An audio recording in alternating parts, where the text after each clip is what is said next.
Vida, substantivo feminino, pelo dicionário, conjunto de propriedades, atividades e funções que caracterizam e distinguem um organismo vivo, mas também, entre tantos significados, o elemento essencial para que algo subsista e funcione, bem como o meio de sustento necessário para manter a existência.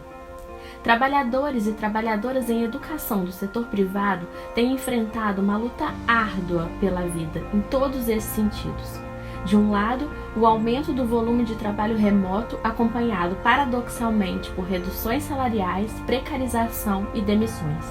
De outro, a pressão de governos e empresários de educação pelo retorno das aulas presenciais sem que a pandemia da Covid-19 esteja sob controle e sem que haja a segurança sanitária necessária para a reabertura, o que representa um risco à saúde não apenas de professores e técnicos administrativos, mas de estudantes, seus familiares, de usuários do transporte público e de toda uma gama de relações que se fundam a partir do funcionamento de uma escola.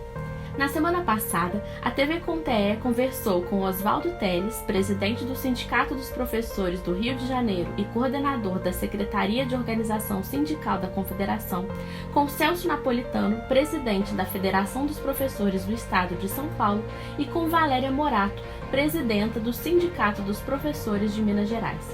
Confira um pouco dessa luta.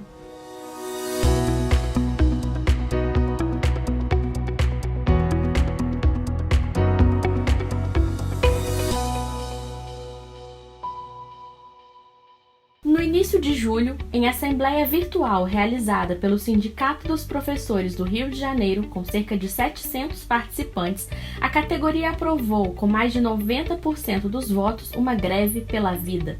A decisão histórica foi uma resposta ao decreto publicado no fim do mês passado pela Prefeitura do município, que ampliou a flexibilização do isolamento social e aumentou a liberação do funcionamento de mais atividades comerciais e de serviços, entre os quais a abertura voluntária de creches e escolas privadas. E isso sem apresentar nenhum estudo ou base científica que assegure à população a preservação de suas vidas e a diminuição da probabilidade de contaminação pelo coronavírus. Na metade do mês de junho, o prefeito convocou e convidou o sindicato patronal e o sindicato dos professores, nós, do setor privado, para tentar um consenso do retorno. Nós, desde o início, fomos categóricos naquilo que nós defendemos no Brasil, não só na cidade do Rio de Janeiro.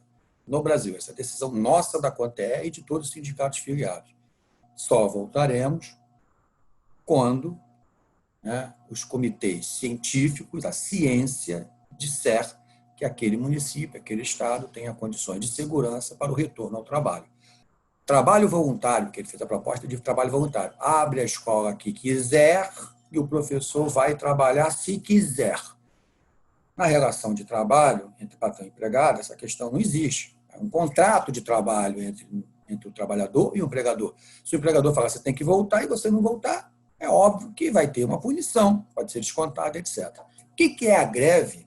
Para não entender outra coisa. Como ele colocou o prefeito no decreto a questão do trabalho voluntário, e não existe essa condição, o nosso jurídico entendeu que a segurança do trabalhador, a segurança do emprego, era, caso o prefeito continuasse com o decreto, que a única segurança para garantir o trabalhador ao emprego e ao salário era ele não ir trabalhar. E não ir trabalhar através de um instrumento legal chamado greve. E nós usamos a expressão greve pela vida. Por quê? Porque aqui no setor privado do Rio de Janeiro, e no Brasil inteiro, o professor está trabalhando muito, está trabalhando com ensino remoto. Nós somos contra a EAD na educação básica. Nós somos contra teletrabalho, ensino remoto, os conceitos que dão sobre isso. Porém, abrimos uma exceção no momento de pandemia para não deixar o aluno, principal objetivo de uma escola, à deriva, sem nenhuma orientação nesse momento. Então, as escolas fizeram, nós do sindicato apoiamos, porque não tinha como não apoiar, colocando essa ressalva, somos contra conceito, mas no momento de pandemia, a gente tem que abrir mão de alguns conceitos para que possa acontecer o processo de ensino-aprendizagem. Foi isso que nós fizemos. Uma greve pela vida, Continuaremos trabalhando no ensino remoto, temos o recesso do meio do ano, não vamos abrir mão do nosso recesso, as escolas tinham um calendário programado e têm que cumprir o recesso, muitas estão cumprindo, outras não, é aquela famosa briga constante que nós temos com várias escolas, que não cumprem nem o acordo coletivo, a convenção. E tem um detalhe, que é o mais importante de todos, continuando a afirmar aquilo que nós afirmamos desde o início. Caso os órgãos científicos definem que há condições de trabalho, acabou a greve. Não somos nós, não é o patrão, não é um prefeito, não é um governador, não é um professor, não é um cidadão. É a ciência. Só tem um modo da gente evitar a pandemia crescer, aumentar ou destruir o país. É dar poder a quem entende do assunto. Quem entende do assunto são os especialistas de saúde. É a saúde. Então, a nossa decisão foi política, pautada no decreto do prefeito, que diz que é voluntário, como não existe na legislação nenhuma regra que dê condição de segurança ao trabalhador, a única que nós conseguimos fazer é a greve. Então, é a greve pela vida, continuaremos trabalhando como estamos trabalhando, um trabalho muito pesado, não é um trabalho fácil, reconstruímos o nosso modo de trabalhar, utilizando a nossa casa como instrumento de atendimento ao aluno e aos pais, muitas vezes, porque essas aulas acabam, muitas vezes, também o pai tendo que estar ali ajudando, e é um trabalho árduo para os pais também, e não aceitamos nenhuma ingerência política e econômica numa questão que é científica, a nossa vida. E quando a gente fala comunidade escolar, a gente não fala só pai, aluno, funcionário, professor e diretor, o próprio proprietário, porque se ele for trabalhar, ele também está correndo risco, né? Nós falamos o entorno. O entorno é o transporte que leva os alunos, é o transporte que leva o pai com o aluno, que muitas vezes ele não tem carro próprio, ele vai com o transporte coletivo, é o transporte de escola coletivo, é o pipoqueiro, é o comércio local que vive daquela atividade econômica. Se você pegar a educação básica, estou falando em educação superior, porque no primeiro momento é educação básica, também é 1 milhão de pessoas. São 500 mil alunos, 40 mil professores e o entorno. Sendo que o entorno, muito carro, porque a maioria dos pais acabam tem poder econômico, levam os filhos de carro para casa, etc. Se voltar gradual, 30%, como eles estão pensando, 30%, 40%, você está falando de 400 mil pessoas todo dia, nos mesmos horários, com as mesmas condições. É uma grande aglomeração. Essa é a realidade. Ou a gente entende a realidade e tenta enfrentá-la da melhor maneira possível, com base na ciência, ou a gente vai achar que vamos resolver tudo na base do desejo. Não dá. Infelizmente, não dá. Em meio a esse cenário que não é exclusivo do Rio de Janeiro, mas se repete em todo o Brasil, é fundamental que os trabalhadores em educação sejam ouvidos. É o que reforça o presidente da FEPESP, Celso Napolitano. O secretário que foi ministro do Temer tomou uma posição, Rosselli, né? Tomou uma posição bem cautelosa, então ele está resistindo às pressões das escolas privadas, que estão desesperadas, né? Metendo artigo em jornal, fazendo coleta de assinaturas para pedir dinheiro, participando de ações para derrubar o secretário, estão desesperadas, mas ele está resistindo a essas pressões.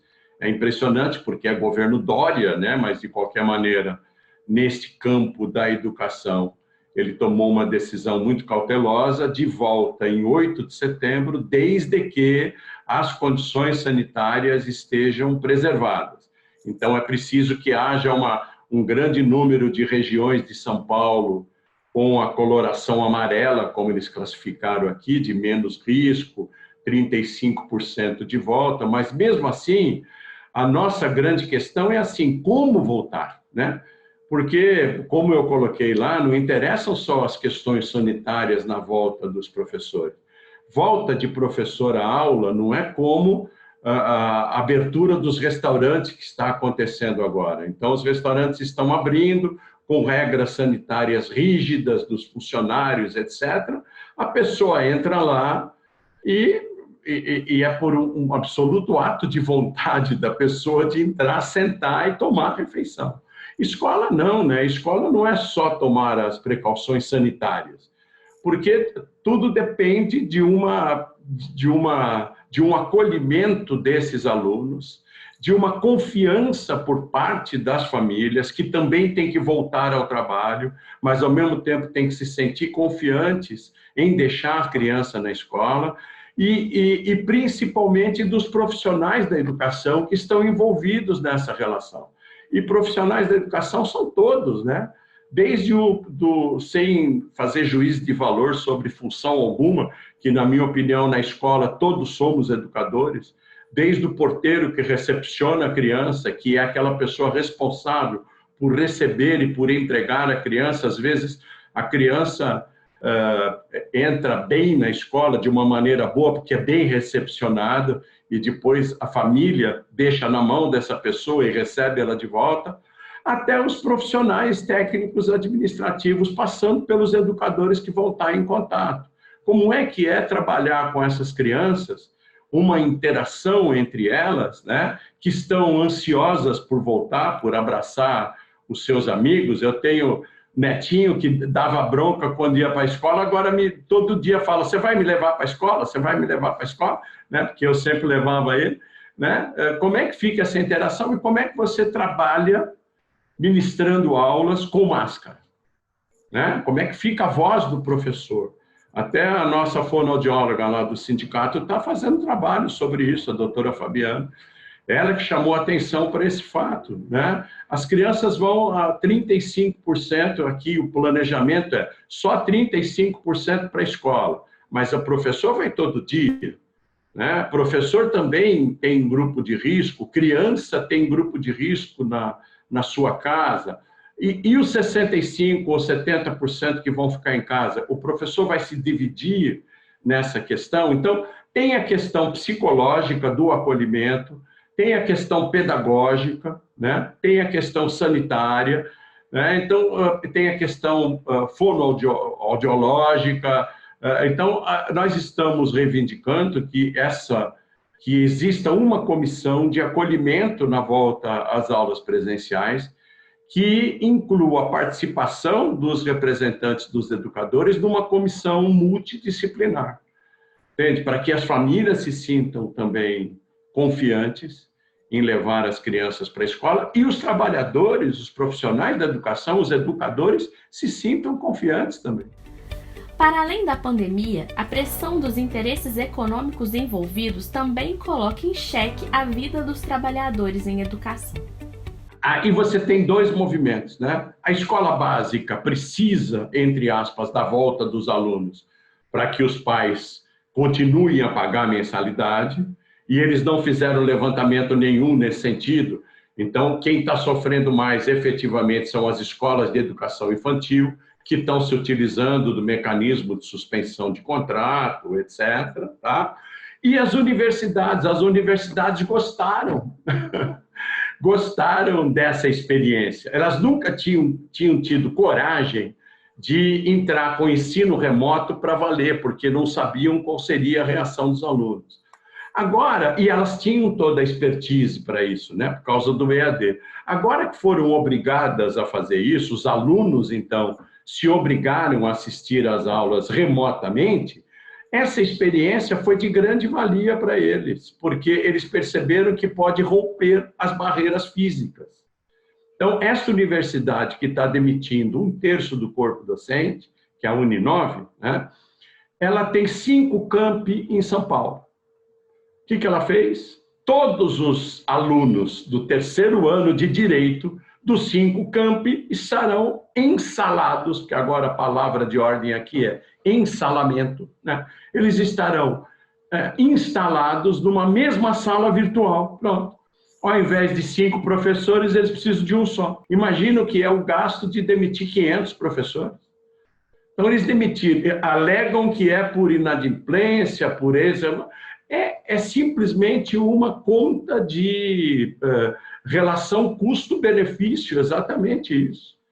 E eles estão encerrando esses postos de trabalho, demitindo 500 profissionais, e os remanescentes vão dar conta de todo mundo, sob a complacência do MEC, né, do Conselho Nacional de Educação, 40% de EAD, aula remota validada, enquanto que as empresas do ensino básico estão pressionando para voltar às aulas de maneira completamente irresponsável, só com alguns protocolos sanitários. Eles pensam que ficar esterilizando o cara na porta da escola e medindo a temperatura dele vai resolver o problema. Quando chegar lá dentro, o que acontece? Né? Como é que eles tratam os profissionais da educação? E esse povo são os mais... eles representam os mantenedores mais selvagens, né? E menos democráticos na relação com seus profissionais. Eles mandam e os professores ou as professoras obedecem, entendeu? Então, mas, pelo menos, nós temos, entre aspas, até agora, a tranquilidade de um planejamento sanitário de volta que é mais cauteloso, né? Eu não tenho nenhuma simpatia pelo Dória, muito pelo contrário, não gostei da passagem do Rossielli pelo Ministério da Educação, porque o Conselho Nacional ficou cada vez mais patronizado, né, com um monte de patrões, ele tirou todos os representantes da sociedade que lá estavam, né? Mas aqui em São Paulo, pelo menos, talvez por ele ter tido Covid, né? Porque ele ficou internado 2 semanas, até UTI ele foi. Aqui em São Paulo, pelo menos, ele está tendo um planejamento cauteloso e o Dória está respeitando isso, né? Então, os professores estão preocupados com a volta às aulas, mas o sindicato está tranquilizando os professores e está lutando para participar, né? E a FEPESP do estado inteiro, né? Porque o São Paulo aqui no município, o Covas está respeitando, também o prefeito está respeitando esse planejamento, que é uma lei estadual, um decreto estadual, e batalhando para participar dessas comissões e ampliar o escopo dessas comissões com profissionais multidisciplinares. A situação não está muito diferente aqui em Minas Gerais, não está muito diferente do resto do Brasil, né? Nós já vimos aí uma crise econômica grave, né, no Brasil, e com isso, obviamente, atinge as escolas da educação privada, porque os clientes, né, ou os alunos, os estudantes da escola privada, são filhos de pessoas, na sua grande maioria, porque tem aquelas escolas que são para uma pequena elite, mas na sua grande maioria, os pais são aqueles que trabalham, são trabalhadores e que tiram uma parte do seu salário para pagar a escola. E a grave crise e a reforma trabalhista levou muitos trabalhadores para a informalidade, e essa informalidade fez com que os trabalhadores não tenham certezas, e aí assumir contrato nas escolas privadas ficou mais difícil. Então, a situação das escolas, pela situação econômica do país, já não estava uma situação muito confortável. E agora, com a pandemia, né, isso tudo se agrava, porque aí, de fato, a pandemia agrava a crise que já estava acontecendo economicamente. Então, logo a pandemia começou a tomar mais corpo no Brasil, né? Nós entramos no dia 13 de março, já com um dissídio de natureza jurídica, né? Solicitando o afastamento dos professores das salas de aula, do espaço escolar, né? E foi concedido a liminar, saiu no dia 16, e a partir do dia 18 de março, os professores as atividades nas escolas de todo o estado de Minas Gerais, com exceção de Juiz de Fora, foram suspensas, garantindo a remuneração dos professores e professoras e garantindo a remuneração e dizendo que a negociação dos dias parados seria entre os sindicatos. Isso inicialmente do dia 18 ao dia 31 de março. Olha onde nós estamos, 31 de março, né? No dia 27, essa liminar foi confirmada e acrescido aí a possibilidade das aulas remotas na liminar. Então, os professores que também em algumas escolas já vinham trabalhando de forma remota, isso se intensificou, né? Durante o mês de abril, ainda ficamos no dia 27, essa reforma da liminar, então ficou a suspensão das aulas por tempo indeterminado, das aulas nas escolas por tempo indeterminado. Nesse conjunto, né, o governo federal veio editando medidas provisórias, que esse governo tem governado por medidas provisórias e nenhuma delas favorável aos professores e professoras, ainda assim, ou aos trabalhadores como um todo, né? E aí, nesse bojo, veio a medida provisória 936, que possibilita a redução da jornada de trabalho com a redução de salário e até mesmo a suspensão da jornada com um percentual de suspensão do salário. O que aconteceu? Nesse momento, ainda existia a integralização dos salários dos professores pela liminar, né? E a liminar prevalece. E aí, foi o mês de abril, o mês de maio, o Cinep, né, maior, que é o MG, tentando o tempo todo derrubar a nossa liminar, os outros também, mas aqui em especial, eles investiram numa equipe de advocacia, no escritório de advocacia em Brasília, próximo lá do TST, né? E conseguiram uma reforma na liminar, né? E aí é uma reforma dizendo da possibilidade de aplicação da medida provisória 936.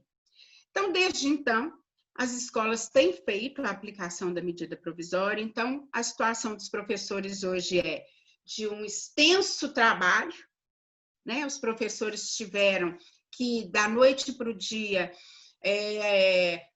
assumir, né, um papel que não era deles, que eu tenho dito que é de youtuber, né?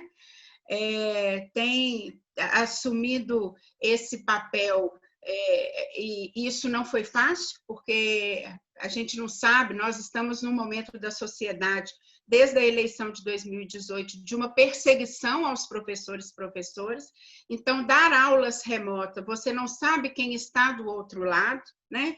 Que tipo de uso vai fazer da sua imagem. Então, os professores estão numa extensa jornada de trabalho, porque preparar a aula remota é muito mais difícil, né?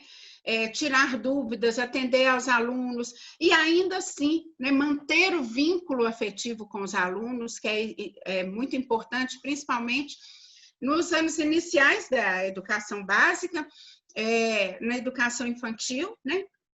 Então, os professores têm se desdobrado para que consiga manter isso tudo e, ao mesmo tempo, têm tido seus salários reduzidos aí pela medida provisória, né? Então, o Simpro, né, que é um sindicato de 86 anos, é um sindicato que é consolidado, né, e respeitado e reconhecido pela categoria, tem lutado incessantemente pela vida dos professores e professoras, né? E eu tenho dito que muito mais do que isso, não é pela vida. Estarem suspensas as aulas presenciais diz muito mais do que todo mundo pensa. O trânsito melhora, não tem aglomeração, não é só na escola, não tem aglomeração em vans, não tem... Então, assim, nós estamos cuidando da população como um todo, dos trabalhadores, trabalhadoras, das crianças, dos estudantes, de todo mundo, porque nós sabemos que a escola é, por si só, o espaço de aglomeração. Então, é um espaço de contaminação. Quem precisa cuidar da população é o governo. Quem precisa cuidar de manter o isolamento social e essa quarentena para que haja estabilização do vírus, né?